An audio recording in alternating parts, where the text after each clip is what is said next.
Namaste everyone, my name is Ram Dhakal. I'm an Aratic yoga practitioner and a pranic healing instructor. Today I'm here to talk about introduction to Upanishads. What are Upanishads? Upanishads are part of Vedic literature. They are last part of Vedic literature. That's why they are also called Vedanta. They are in Sanskrit, which we normally call Shastra or scriptures. They are part of it. As Sri Aurobindo says, Upanishads are the works of greatest intelligent Indian minds. The Upanishads also inspires many philosophers like Plato, Pythagoras, German metaphysics, Sufis, and many more.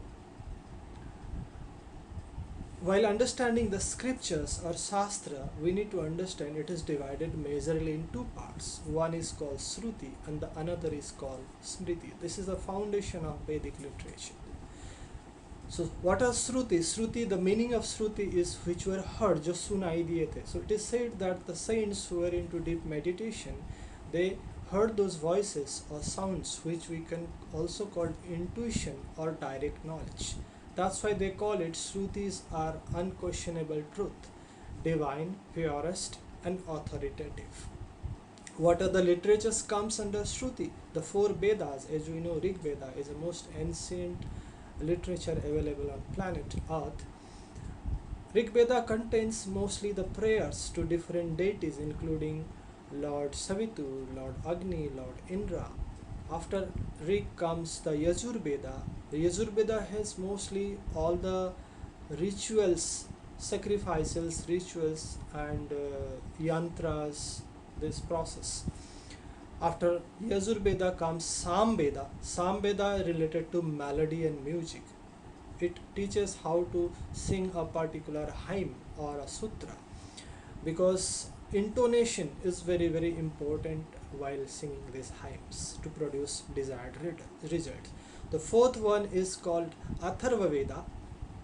It contains mainly many things like healing, magic spells, chakras, energy systems, yoga.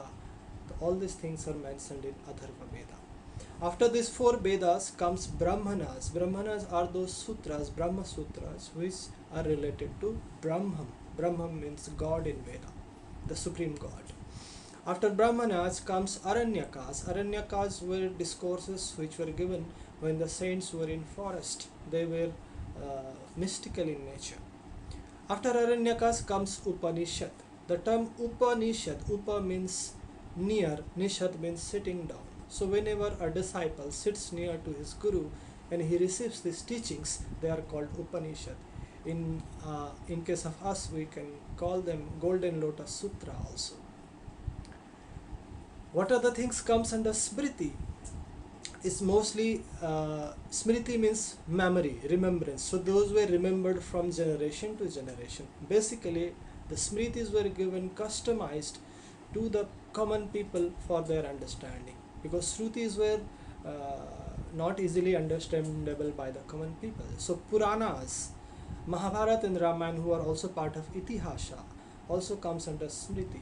Manu Smriti, which is a very famous Smriti book, which is actually a conduct manual for the people who are following Hindu religion. So Yoga Vasishtha, Patanjali Yoga Sutras, Jyotish, Ayurveda, all these are part of Smriti. Now I'll give you some examples to understand difference between Shruti and Smriti, because this is a very foundation. Let's take an example, like there are certain truths. They say that Shrutis are truths, unquestionable truth. Those were direct experiences.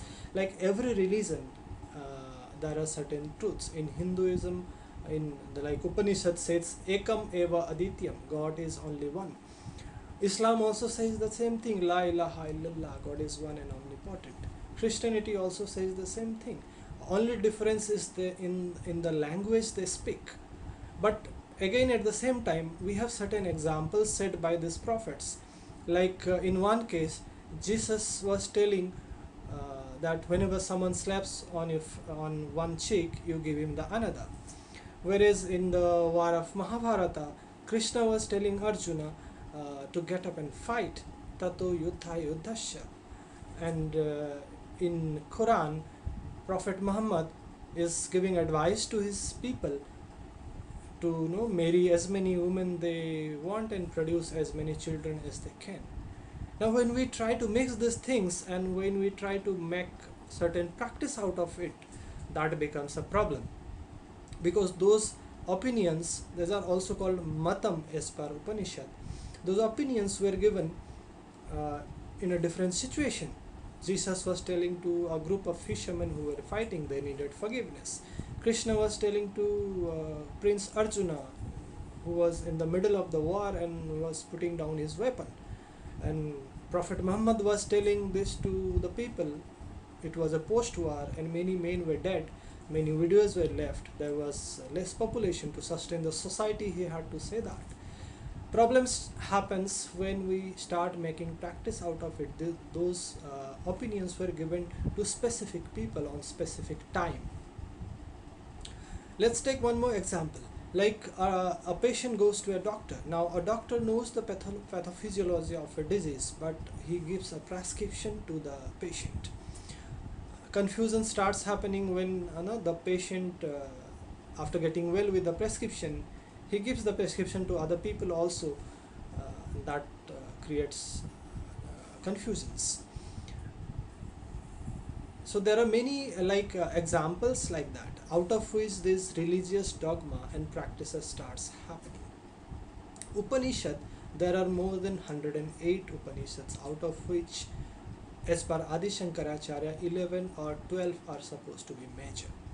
In the coming few videos, we'll discuss few of the Upanishads which are very important. We'll try to understand the summary, as well as we'll try to take a few important sutras out of it. Now, who are the people who can study Upanishad? Anyone can study Upanishad. There is no such rule. Any person who is interested to understand the history, any person who is interested in knowledge, and any person who is interested in spirituality or liberation can study this Vedic literature. Lastly, I'm not an expert in Vedic literature. This is just what I have studied. I'm taking reference of few of the books. One of them is the Principal Upanishad by Dr. Sarvapalli Radhakrishnan. Another is 108 Upanishads by Roshan Dalal, and few of the discourses, talks given by Osho. I hope you have understood this basic of Vedic literature. Feel free to give your comments. Thank you very much for listening, and see you soon. Atma Namaste.